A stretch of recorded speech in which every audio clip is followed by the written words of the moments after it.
Hey, I'm Jim Search, and welcome to Understanding Upstate, the podcast dedicated to exploring what makes upstate New York such a unique place. Each week, my co-host Rob Adler and I dive into a new upstate topic to better understand what's up upstate. And this week, we are throwing the chains on the tires as we drive through Buffalo's blizzard of 77, baby. Woo! Man.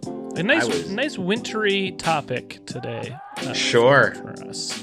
Very much so, as we are in the throes of winter. Indeed.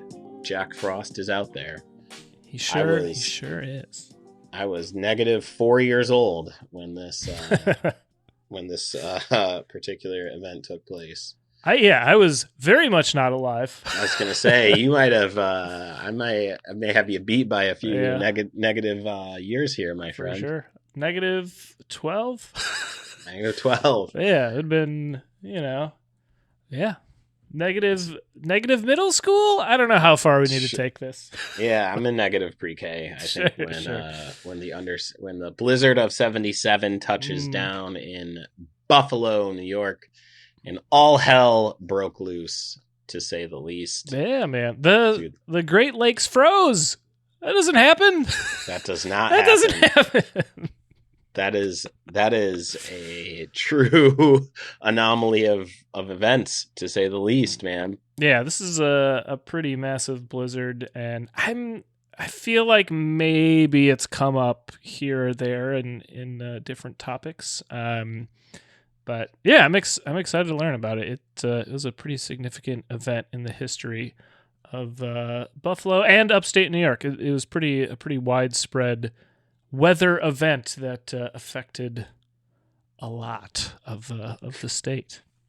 For sure. And we here at Understanding Upstate only bring you the true factual accounts across this great place we call Upstate. It's true. Baby. It's true. You know what's a true fact, Jim? What's that? Tell me. We love it when people subscribe, rate, and review the show. True fact. Guaranteed. 100%. Yeah. Guys, help us out. I was going to say one of those things. Do all of those things. It really helps us out. Throw us 5 stars on Apple Podcasts or wherever you listen to your podcasts. Write a positive review. And then within that review, you can give us a suggestion for a topic you would like us to cover on a future episode. Maybe the blizzard of 78, 79, blizzard of 80. I guarantee there's been other big blizzards for sure. There has been a multitude of blizzards that have taken place in the upstate realm. So we'll cover them all. We'll do it. If people want do us every to, last we'll blizzard. I swear. If you write it in, we'll get there. Understandingupstate@gmail.com. Well, Jim, we're here to talk about one blizzard in particular today, the Great Blizzard of 1977. Should we get to it? Well, before we do that, I think we should also tell our Speedy Freaks and Rattlesnake Pete's where they can go get some apparel. It's not necessarily winter apparel, but it is timeless. They could buy 5 and stack them, and it's a good core, you know? Yeah, that's true. You could also take it there. But we do have some very dope swag merch, whatever you want to call it, over at understandingupstate.printful.me. Go over there and get yourself a shirt. Get yourself 10, like Rob said, get yourself 10 of these motherfuckers. And layer up for Pete's sake. So now. Okay. There we go. I think we could jump into the blizzard of 77. Let's bundle up. Yeah, bundle it up, baby. Let's get to it.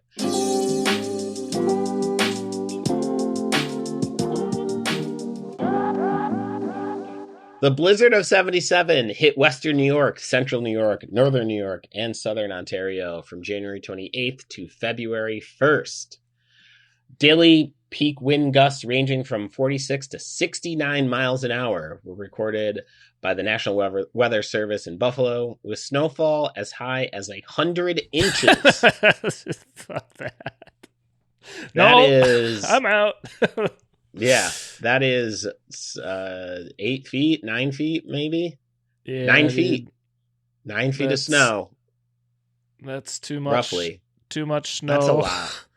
A little less than 9 feet of snow recorded in some areas. And the high winds blew this into drifts of 30 to 40 feet.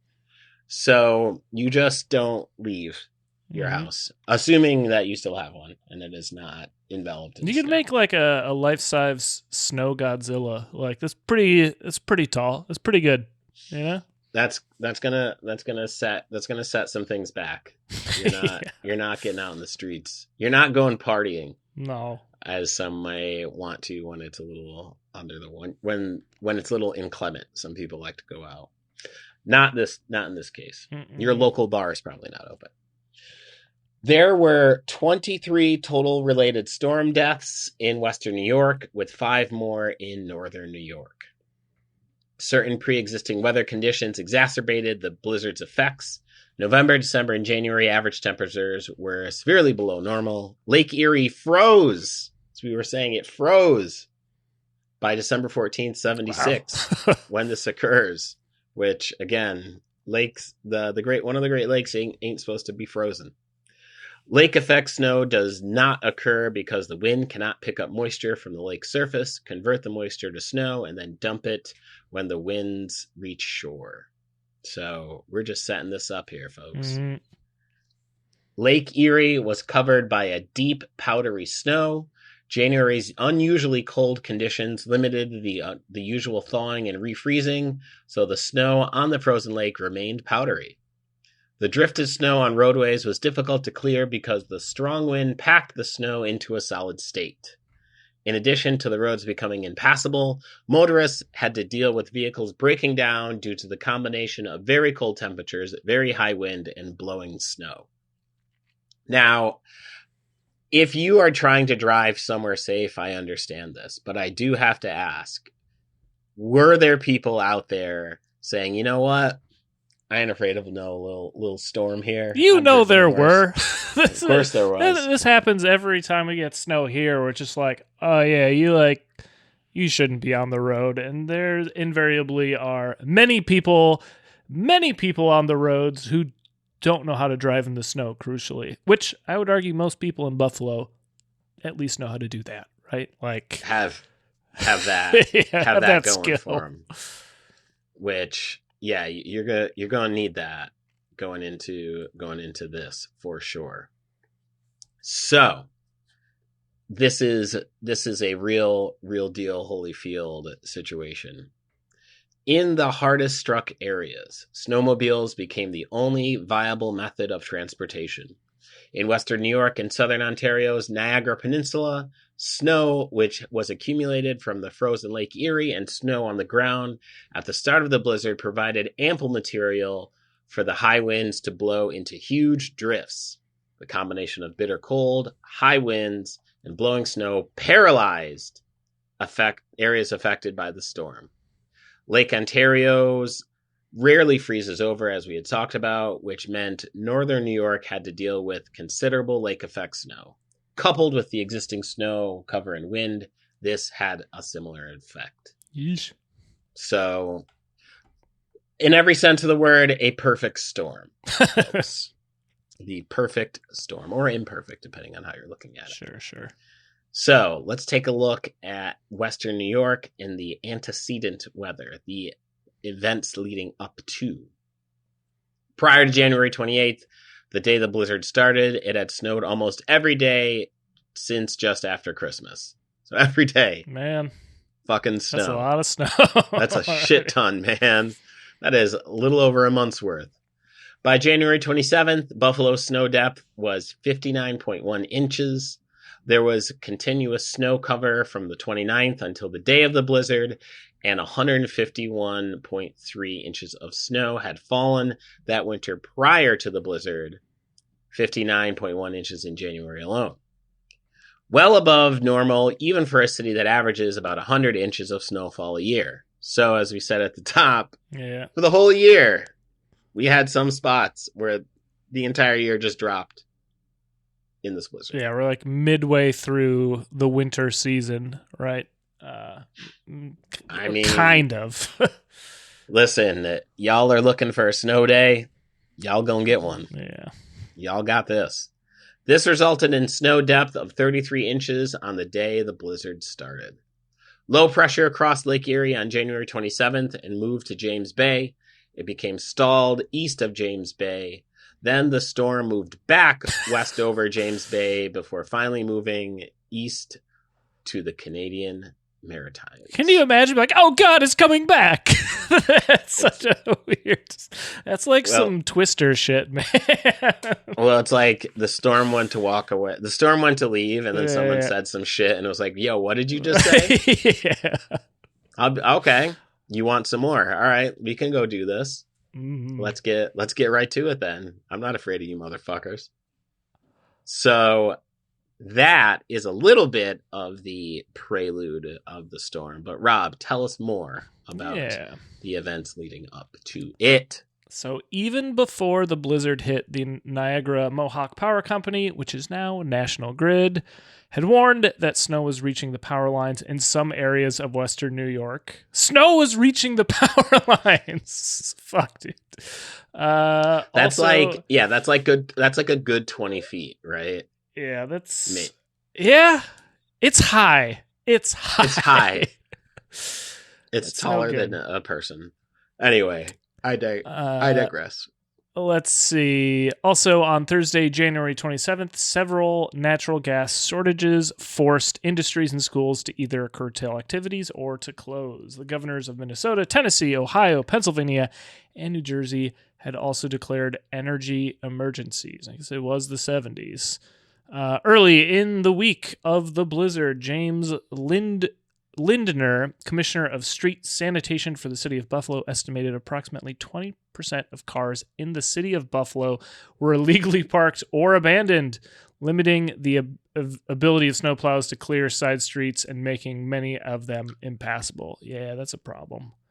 A concentrated effort to plow and tow as necessary, called the Snow Blitz by the press, managed to make significant progress on Tuesday, January 25th and Wednesday, the 26th, with the help of 960 tickets and 140 tows. Wow.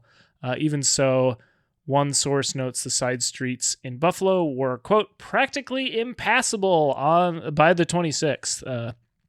On that same evening, snow, squalls, and high winds hit Wyoming, Cattaraugus, Allegheny, and Erie counties in western New York. The snowstorm closed the Buffalo Skyway, Furman Boulevard, a major route to the suburbs south of the city, and many other roads, and forced snow removal crews to focus on the major and secondary roads Wednesday night and Thursday. Many motorists were stranded on Furman Boulevard and were rescued by police and firefighters overnight Wednesday. Oof, that's no fun. The clearing of snow from the storm was made difficult by winds, which in one case on Thursday, the 27th, transformed a clear road to one with 6-foot drifts in less than an hour. Yo, man. Yeah. That's crazy, dude. That's a lot of snow blowing around. That's what we call low visibility. The Greater Buffalo International Airport closed on Thursday, the 27th. By late January, snow removal was hampered, to say the least. 33 of the city's 79 snowplows were in for repairs. Oof. Whoops. On the afternoon of Thursday, January 27th, the National Guard had been called to the region with equipment to help clear the streets of snow. So this is really not ideal conditions to be heading into the biggest blizzard of the century. No, you were caught unprepared for the onset of this. Well, let's learn about the beginnings of the actual blizzard, shall we? Let's get into it. From midnight to 11 a.m., the temperature at the Buffalo airport rose from 5 whole degrees to 26. Hey, pretty good. Real heat wave there, folks. Mm-hmm. Snow began around 5 a.m. with about 2 inches of new snow prior to the beginning of the blizzard. At 4 a.m., the Buffalo National Weather Service indicated, quote, very strong winds will once again produce near blizzard conditions beginning late this afternoon and continuing tonight. At 11 a.m., a blizzard warning was issued. There it is. Which was the first time the Buffalo National Weather Service had done this. Oh, okay. First time for everything, man. Now, this is a trip right here. That morning, observers on the 16th floor of the M&T Bank building in Buffalo watched as a gray wall covered the city, like in a film. It appeared white as it came closer. A blast of wind hit the building, which caused the floor to move and the glass window to creak. And then the wall of white enveloped the building. It was 11:10 a.m. So, chill vibes. Yikes. On the previous day, the governor of New York had decided to use the National Guard and the New York State Department of Transportation to help clean up snow in Buffalo, not knowing a blizzard would hit. Some NYSDOT equipment had arrived in Buffalo while the National Guard was not yet mobilized, but a meeting was being held at the Buffalo City Garage that morning to coordinate the efforts. Before the meeting finished, Buffalo City plows started to return to the garage due to lack of visibility. They reported they were unable to even see their own plow blades. Yeah. By 11:30 a.m., most of the workers in the city of Buffalo had been released early, but few made it home. At 11:35 a.m., lightning was seen in the darkening sky. Have you ever seen snow lightning?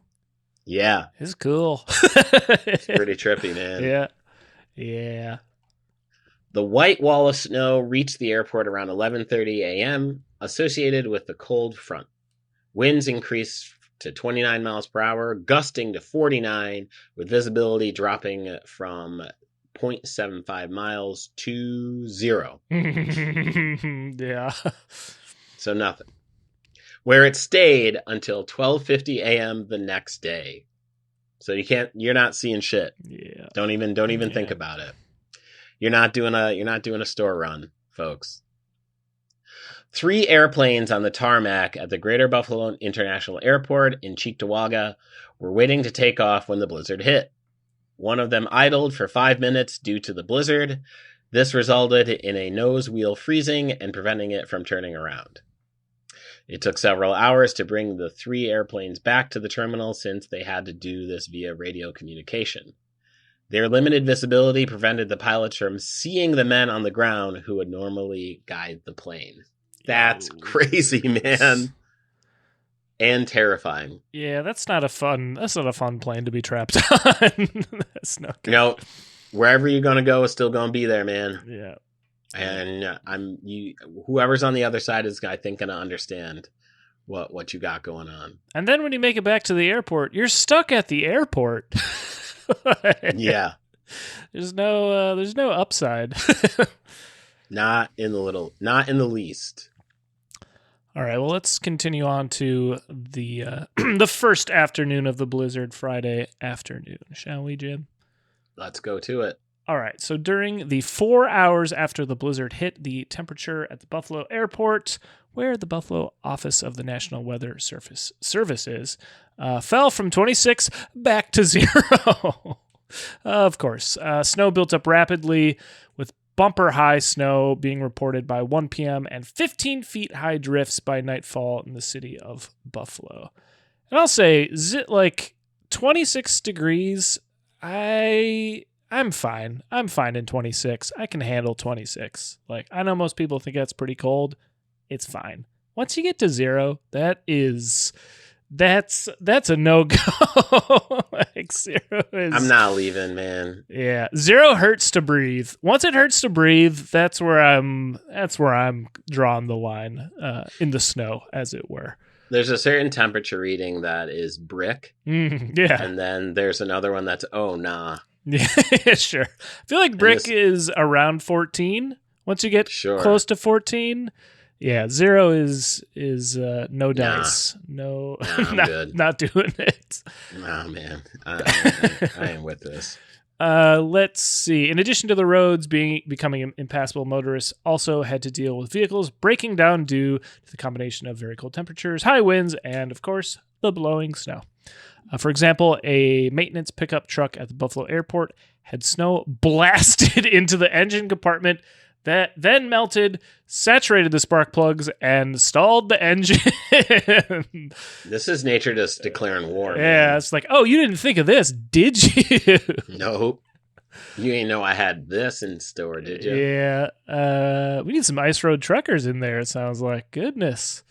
A report from Welland, Ontario, let's see, indicated many cars overheated when snow got under the radiator, melted, and then refroze, interfering with the fan.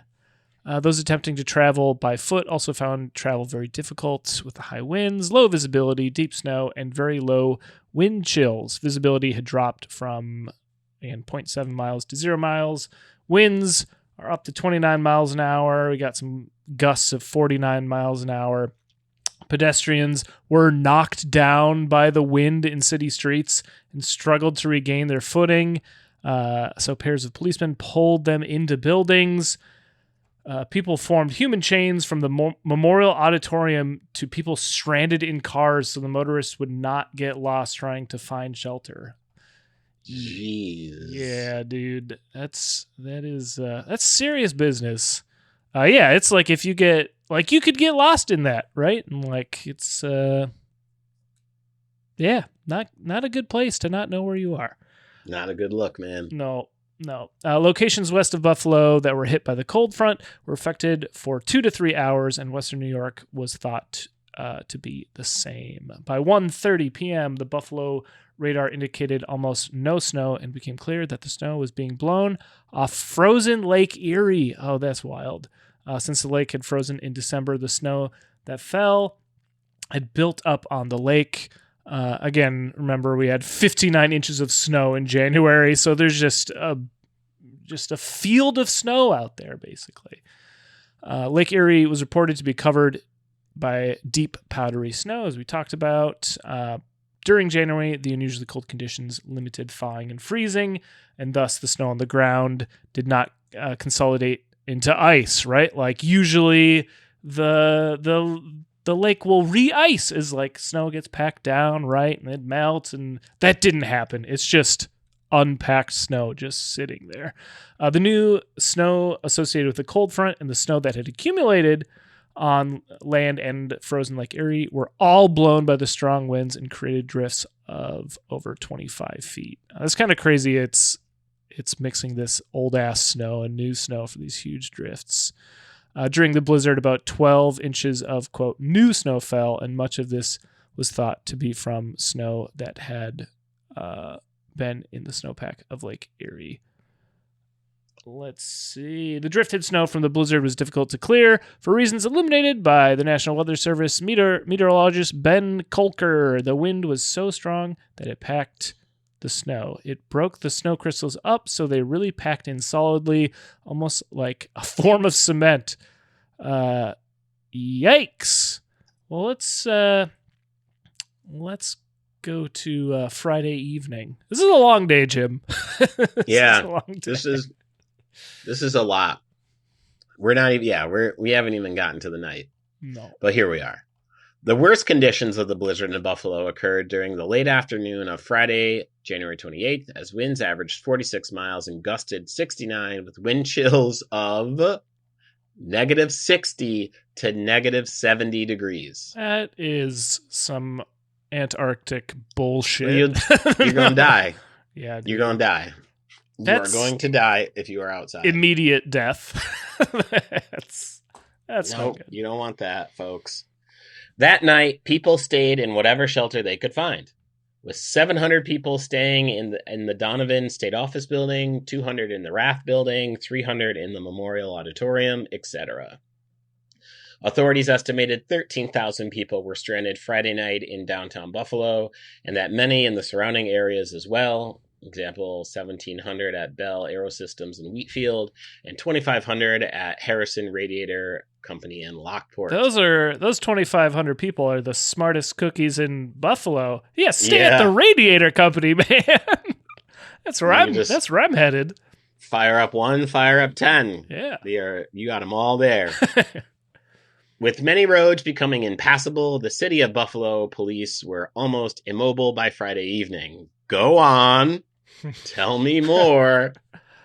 Through radio and television, citizens were asked to loan snowmobiles and four-wheel drive vehicles to Buffalo police. Fuck you.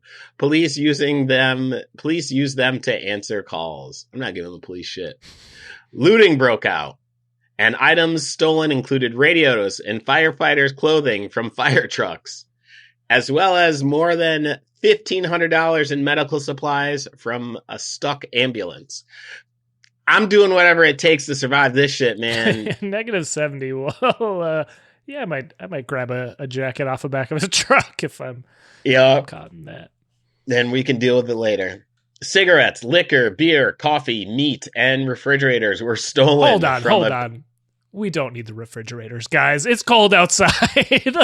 But also how are you gonna move a refrigerator, man? That's wild. Cars can't move. That right there is a movie. The refrigerator heist of 77 is I'm going to start a draft on that right now. What an odd thing to steal. Were stolen from abandoned semi-trailer trucks. There were also lootings from factories, stores, including 2 jewelry stores and the furniture appliance stores and homes. Nearly 100 people were arrested for looting. Listen, am I mad at you if you hit up a jewelry store? Not at all. Am I mad at you for hitting a home? Yeah. Don't do that. Rob a store. They have insurance. You know what I mean? Like, it's going to be fine. Sure. They'll be able to write it off. A fire broke out. Well, that's positive. At Whitney Place and Virginia Street in the city of Buffalo on Friday evening. Fire trucks rammed through stalled cars in an attempt to get to the scene. Oh, that's not good then. And fire hoses were stretched out 2 to 3 blocks to reach the fire, as that is as far as the fire trucks were able to make it. National Guard assisted in taking firefighters to the scene using 4-wheel drive vehicles. Not only did the weather frustrate efforts to reach the scene, but it also hampered the ability to fight the fire. I was just thinking that. Mm-hmm. Attempts to disconnect hoses to move them resulted in the water freezing and bursting the hoses. Since the street drains were blocked with snow, runoff water from the fire hose to the running boards on the fire department's pumpers. When this water froze, it required jackhammers to extricate the pumpers. Hoses also had to be removed with jackhammers. Wow. Some fire truck pumpers stalled in the snow when the wind blew into the engines, or they ran out of fuel. Since their design necessitated the use of water instead of antifreeze as a coolant, the water in the pump froze and ruined them. Telling you, man. No, they didn't design it to use antifreeze. Oh, no. Oh, you can't do that. Nah, you just can't do that. The fire was eventually extinguished, but not before 6 or 7 houses were destroyed and 50 people were left homeless, which is really fucked up because now you have nothing and you are in the elements. Yeah. Virginia Street and Whitney Place were closed for more than 2 weeks following the fire due to vehicles stuck in the ice.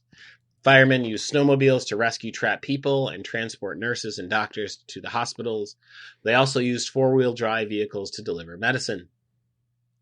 On Friday, the volunteers on a 4-wheel drive vehicles and snowmobiles delivered food, a few $1,000s worth every 45 minutes for the Salvation Army from their Buffalo headquarters.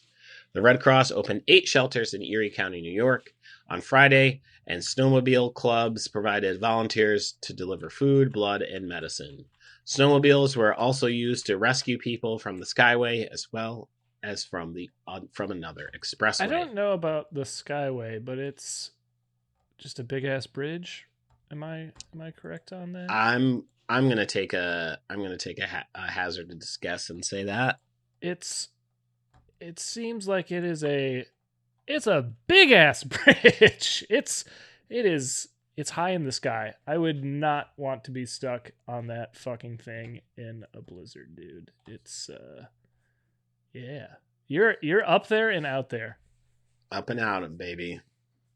Well, Jim, as you can imagine, there's some cleanup and some lasting effects for this here blizzard. So let's continue on into the next day, Saturday, January 2019. So by midnight on Friday, an estimated 2,000 cars were stranded on Main Street and about 8,000 on other streets throughout Buffalo. By Saturday morning, visibility improved and the city sent their plows back out. The many abandoned cars made their job more difficult. By 6 a.m., Buffalo's Commissioner of Street Sanitation had 30 private tow trucks removing vehicles. Later in the day, the number would rise to 50. Saturday afternoon, dump trucks and payloaders dumped snow into the Niagara River. It's probably a good place for it. On Saturday, blizzard conditions prevailed, and the Buffalo Courier Express did not publish for the first time in its 143-year history. Well, wow. There you go. That seems like a good reason, you know? Yeah, that's a good run too, man. Good on you. Yeah, geez. The Buffalo Evening News published only 10,000 copies, but they did publish.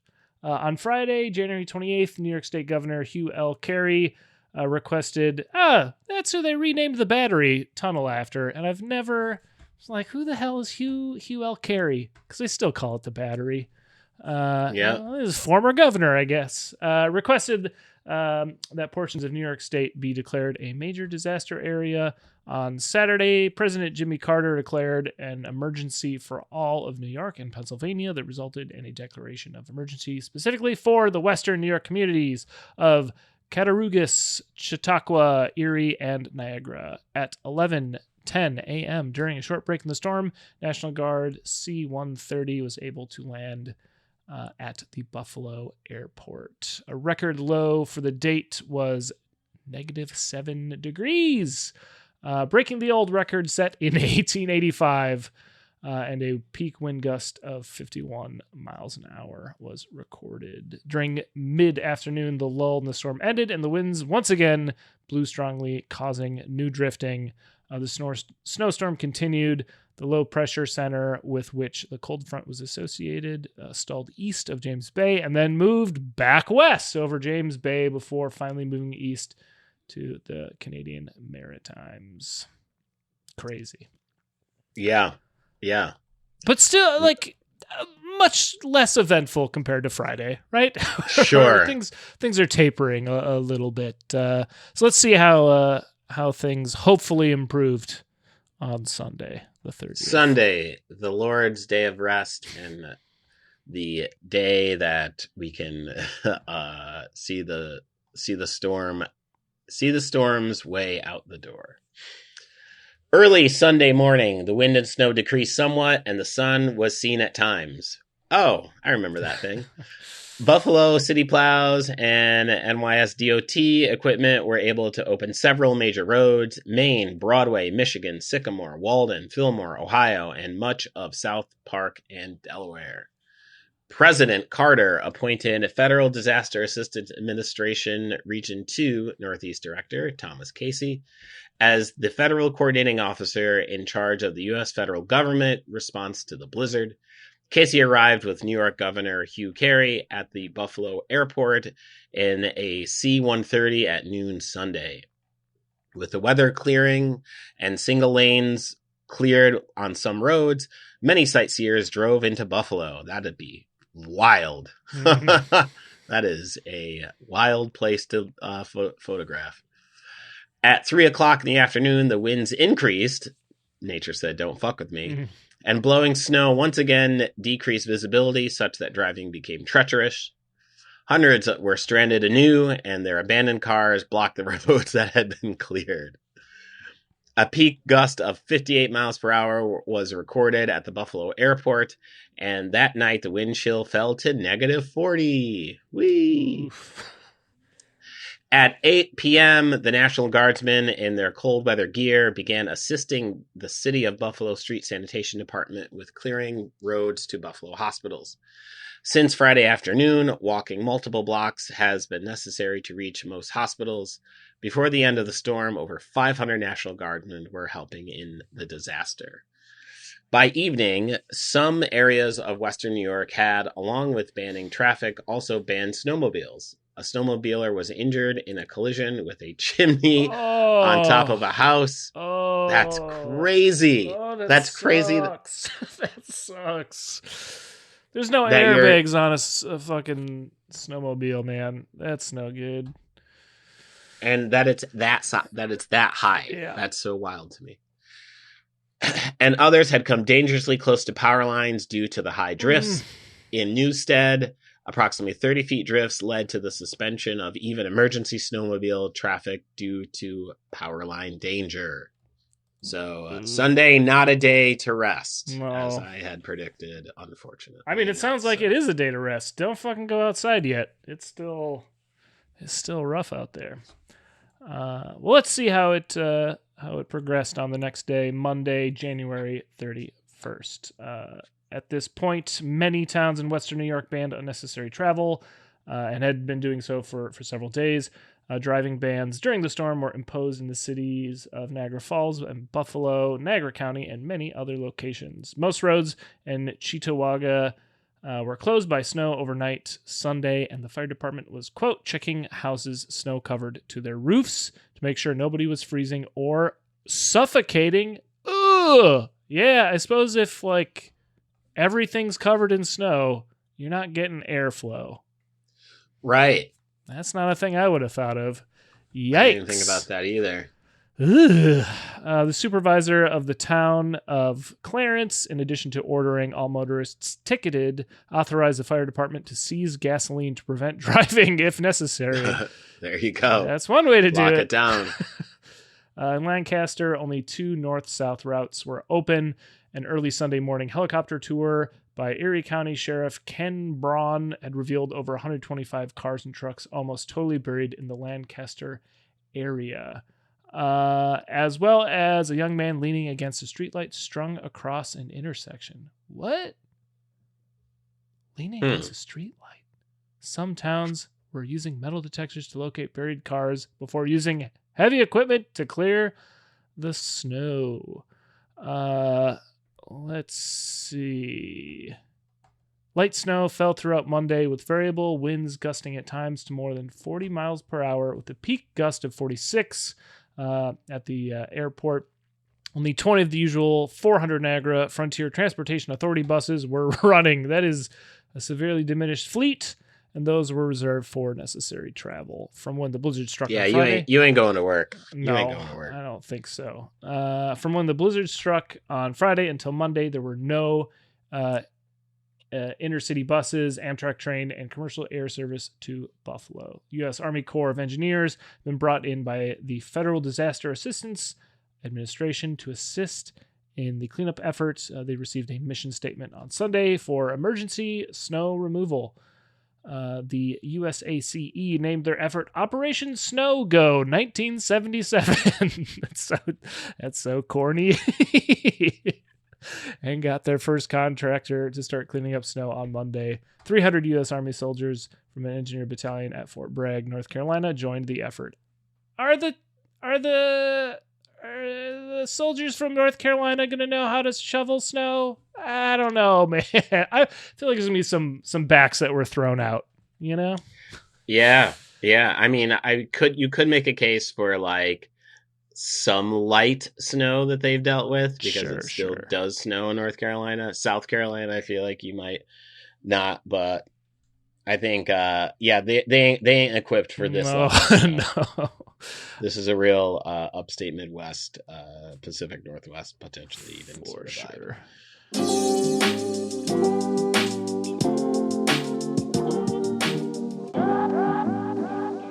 All right, so it took a while for everything to open up, and roads were closed for a few days, and an immense effort to clean this up.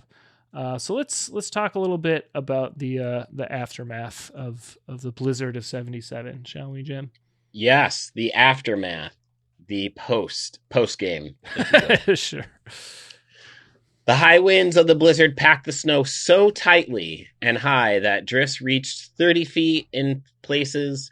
Normal snow removal equipment was ineffective, and earth-moving equipment such as front-end loaders had to be used. Dang. Colonel Daniel Ludwig of the United States, what is USACE is the, I just looked it up. Oh, the civil engineers. Oh, right. USA civil engineers stated that snow was densely packed and that snowplows would be virtually useless on most of the roads. Dang. National Weather Service meteorologist Ben Kolker noted on one of the roads nearest the NYS forecast office, high lifts were used to, quote, dig away at it and break it up like chunks of big rock. In Depew, a suburb of Buffalo, volunteer firemen used a trenching machine to get people out of a house that had been drifted shut. The long cleanup period included the railroads, who used front-end loaders to clear snow from the rail yard into open-bodied rail cars and shipped it east by Conrail. Wow. That is so much snow.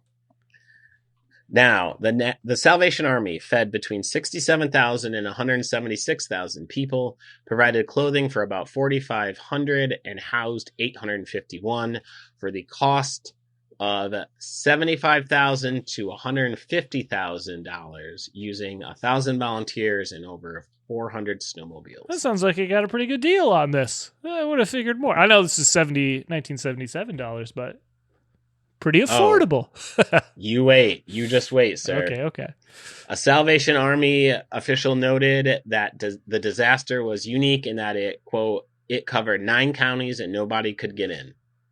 The American Red Cross distributed 5 tons of food at 84 to 92 locations, feeding 50,000 people.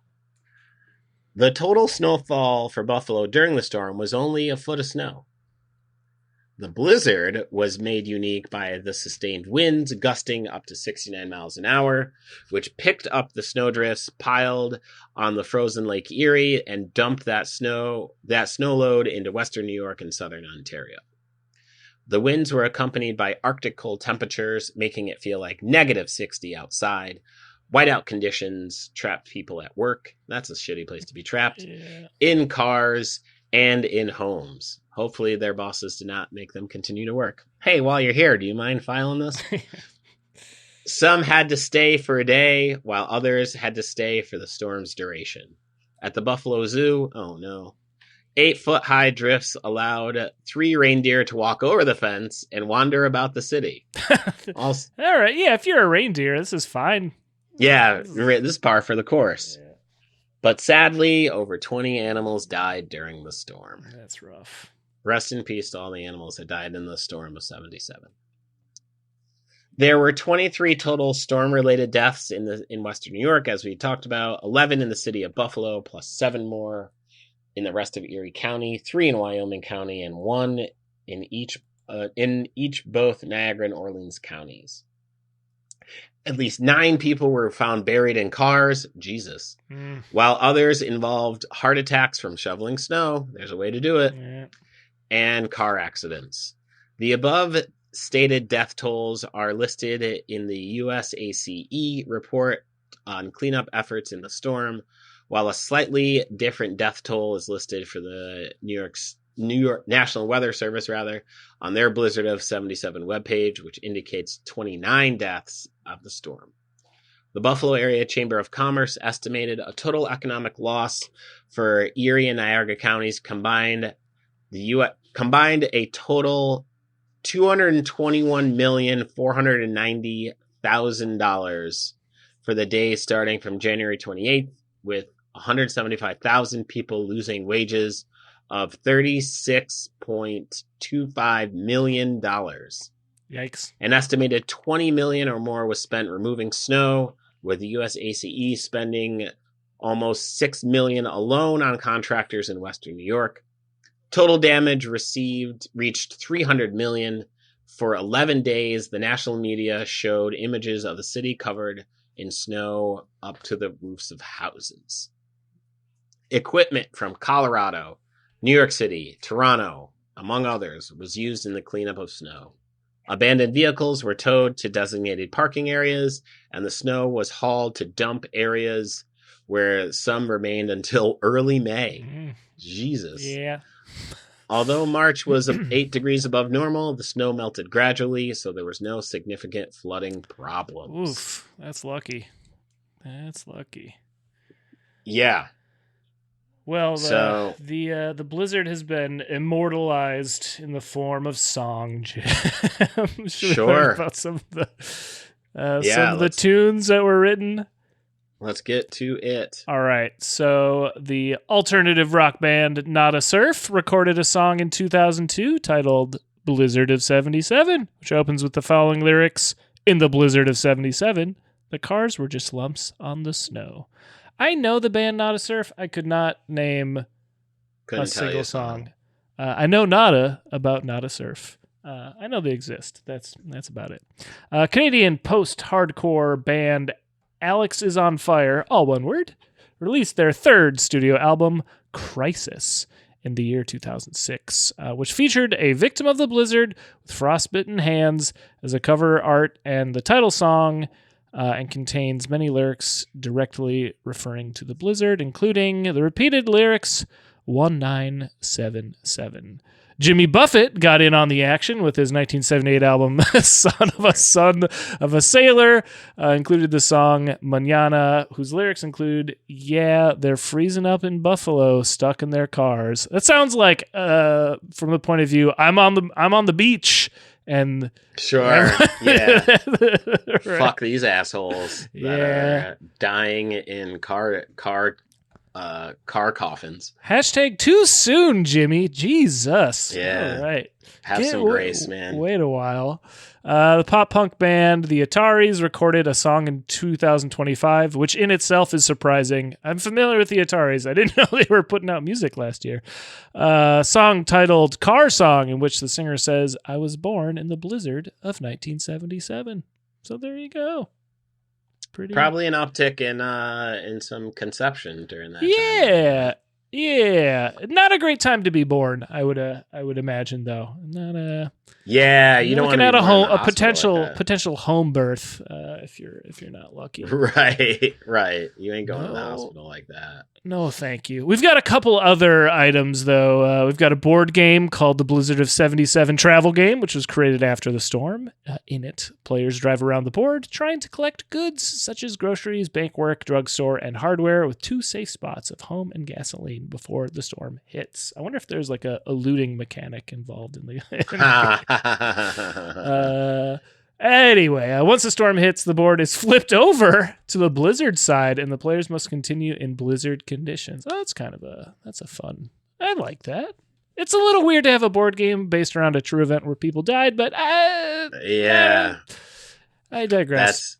That's creepy. Yeah. The Buffalo Courier Express newspaper also released a set of 6 glasses with reproduction of newspaper articles about the storm on them. Well, maybe, Jim, if they weren't so worried about making glasses, they could have made the goddamn newspaper that one day. Fair. You know what? You're right. Yep. You're right. Yep. Well, you know what I'm also right about, Jim? I don't. The fact that this was a great episode. Yeah. And great episodes deserve to be positively reviewed and subscribed to. Right? Am I right? Yeah, of course. Okay. Of course they do. What demon out there is not? So, guys, again, help us out. Subscribe, rate, and review. Give us 5 stars. Write a positive review and throw in a recommendation for a future topic for us to discuss, and we'll do just that. But in the meantime, Jim, I think you have some things to plug for our listeners. I do. All right, listen, check this out. Let's say you are trapped inside because the weather is not cooperating, so much so that your house is encased in snow. somehow through the grace of God, you still have electricity. I don't know. Just go with me on this here, folks. You have a generator. Yeah, you have a backup generator that's keeping you alive, and you're just like, how do I pass the time? Here's how you do it. It's a comedy album, Upstate Understandings. It is a tour de force. Speaking of all things Upstate, you'll love it. You'll love the album so much. It's available at jimsearch.bandcamp.com for some physicals. You can download it there. You can buy it. Yeah, just give me money for it, man. That would be ideal. Produced by Rob Adler, video from Matt Ely, and album cover by Adam Russell. A true team effort made this possible. So go get all of it. JimSearchComedy.com is a good place to see my shows. And speaking of shows, Upstate New York, Stellar Human Presents is coming back to Binghamton over at Stellar Human March 27th. Me and my good friend Courtney Farrington got some jokes for you. Stephen Brown is going to host it. Go buy those tickets. We'll throw a link in the description there in the show notes for you to go buy tickets. It's $20 at the door, $15 on Eventbrite. Doors are at 6:30, shows at 7:00, March 27th. This will be plugged incessantly until we get to the show date. Rob, I'm out of things for them to buy. Do you have things for them to buy? I sure do, Jim. Let's just say you were rummaging around in your cupboard and you accidentally managed to break all 6 of your commemorative Blizzard of 77 glasses, and you're a little distraught. You're a little bummed out. But hey, it's all right. You're going to go throw on my album called New York Sticky or my EP called Cyber Punish, and you're going to forget all about those weird, morbid glasses. And you can grab those albums at brooklynfrequency.bandcamp.com. Check those out. Check out everything Jim just recommended. Links in the description for all those. Grab a t-shirt while you're at it. Link for that as well. What we don't have a link for is next week's topic. What we do have, though, is a hint. Jim, hit him with a hint for next week's topic. Man, let's just say there will be cable cars in our future, folks. Cable cars in our future. Well, Jim, I managed to think of a closing transition as you gave that hint, so let's get to it, shall we? Let's do it. Well, Jim, I better bundle up because there's a blizzard coming. Let's get on out of here.